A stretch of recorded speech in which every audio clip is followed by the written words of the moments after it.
Hello friends, welcome to C S centre.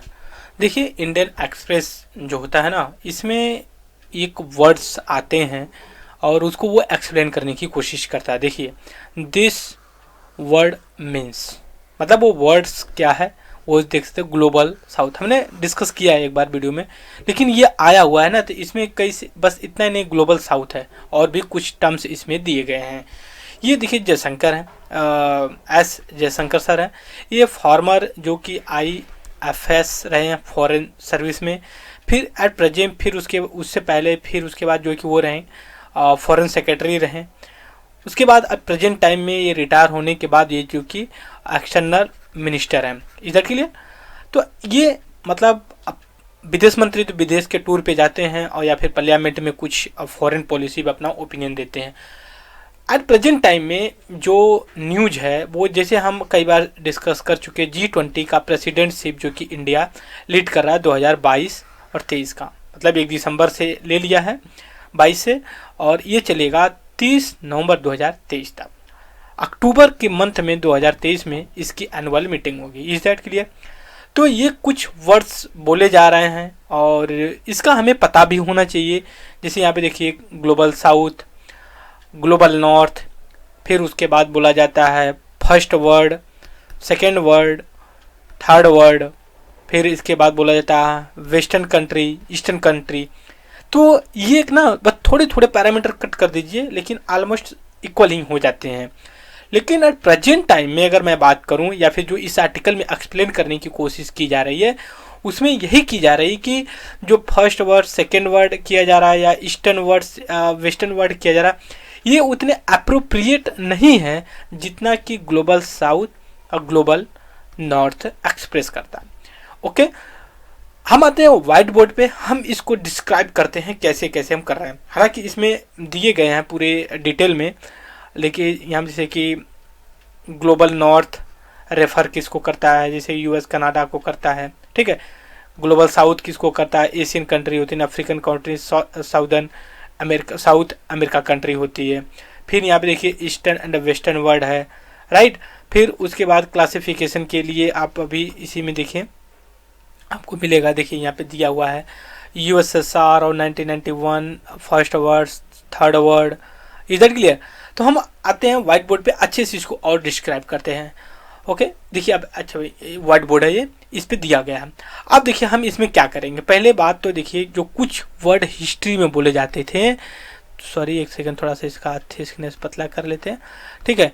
जो इतिहास में बोले जाते थे कुछ वर्ड हिस्टोरी में, उसको हम पहले डिस्क्राइब कर लेते हैं, ठीक है। सबसे पहले देखिए, ऐसा कुछ नहीं था, लेकिन ये था कि एक रूलिंग कंट्री होती थी, रूलिंग कंट्री होती थी, एक कॉलोनीज होती थी। कॉलोनीज में देखें कि वो कंट्री होती थी जहाँ पे यूरोपियन कंट्री रूल करते थे, उसको कॉलोनी बना के रखते थे। रूलिंग में आपका यूरोपियन कंट्री थी, जैसे ब्रिटेन था, पोर्तुगीज थी, ठीक है, फ्रेंच थे, ठीक है, ये सारी चीज़ें, डच थे, तो जो इंडिया में आए हुए थे वो, तो ये लोग मिल करके मोस्टली वो कंट्री को, वो कॉन्टिनेंट को, मतलब अपनी कॉलोनी, मतलब उपनिवेशवाद बना रखे थे हिंदी में।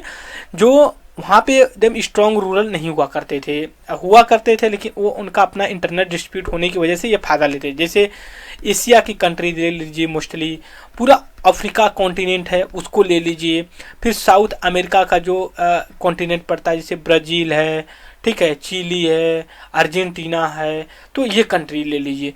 तो ये रूल करते थे, तो ये को कहा जाता है एक कॉलोनी है, किसकी है, यूरोप की कॉलोनी है। तो ये चलता रहा, लेकिन कुछ समय के बाद, कुछ सालों के बाद, मतलब 200-300 सालों के बाद, जब ये ब्रिटेन डीकोलोनाइज करने लगा, मतलब करने क्या लगा, लोग ये यहाँ पे लोग जागरूक हो गए और अपने इंडिपेंडेंट की मांग करने लगे। तो हुआ ये कि ये उपनिवेशवाद से आज़ाद हो गए इंडिया, जैसे इंडिया के लिए जब डिकोलोनाइज हो गया, तो हुआ क्या कि एक सेकंड, थोड़ा सा हम इरेज कर लेते हैं ना, तो हमारे लिए बेटर होगा।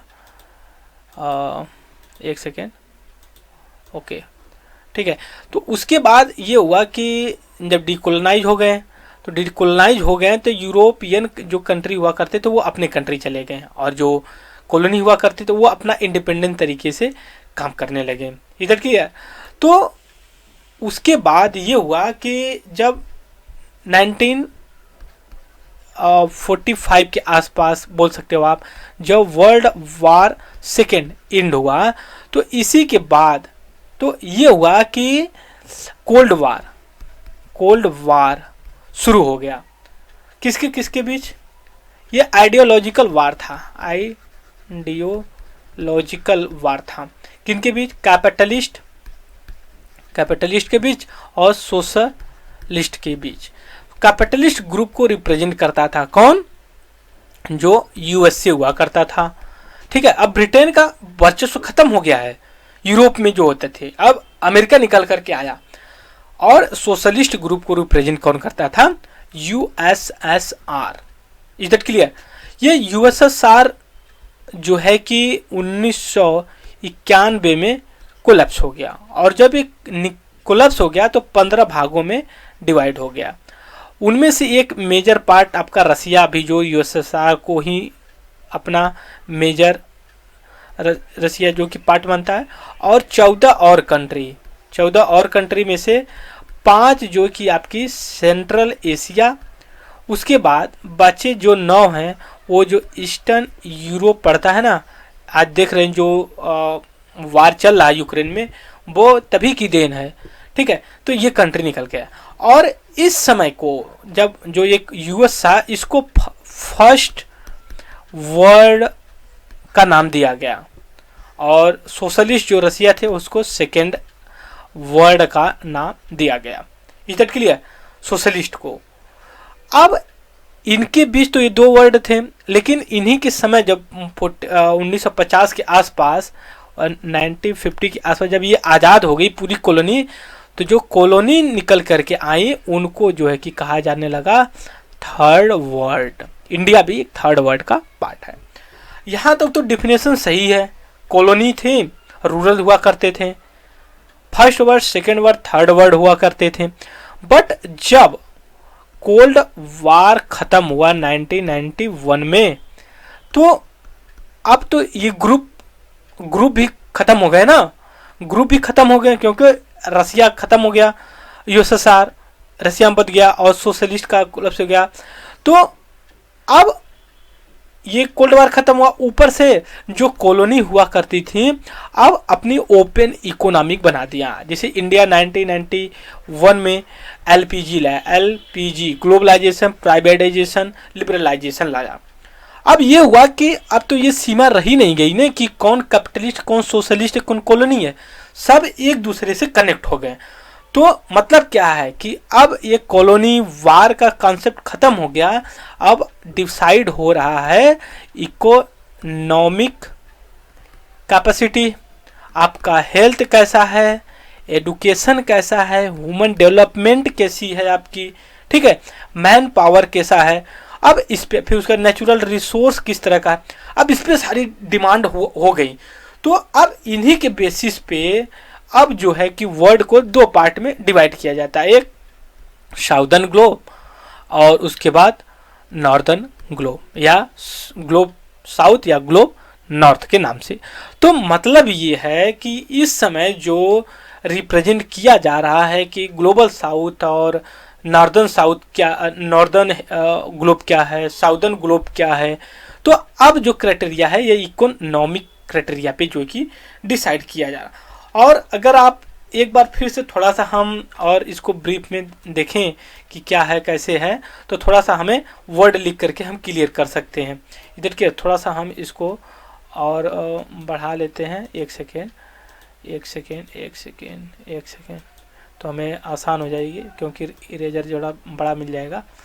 ठीक है, ओके, कोई ना, नहीं हो पाया।